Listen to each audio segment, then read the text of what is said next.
હાલો friend, Isha ladies ટેલરમાં તમારું હાર્દિક સ્વાગત છે। આપણે આજે શીખવાના છીએ કટોરીવાળા બ્લાઉઝમાંથી પ્રિન્સેસ કટોરી કઈ રીતે બનાવવી, તે રીતે બ્લાઉઝ ઉપરથી માપ લઈને આપણે બનાવવાનું છે। જો તમારે પણ આવા કન્ફ્યુઝવાળા કસ્ટમર આવ્યા હોય તો કટોરી ઉપરથી પ્રિન્સેસ કટોરી કઈ રીતે બનાવવી તે આજે તમને શીખવા મળશે। તેથી કરીને મારા વિડીયોમાં તમે બન્યા રહેજો તો તમને જાણકારી મળતી રહેશે। તો સૌપ્રથમ આખી લેન્થ આપણે લેવાની છે। આ લેન્થ 16 ની આવેલી છે।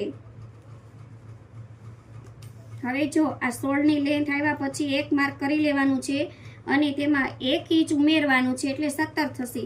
17 અહીંયાથી લઈ લેવાનું છે એક અને સીધી લીટી તમારે દોરી લેવાની છે। સીધી લીટી દોર્યા પછી બ્લાઉઝની આખી કમર લેવાની છે।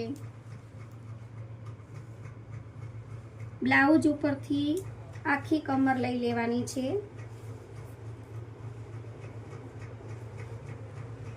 આવી છે 34, બરોબર। આ 34 આવેલી છે એટલે 34 નો ચોથો ભાગ આપણે કરવાનો છે।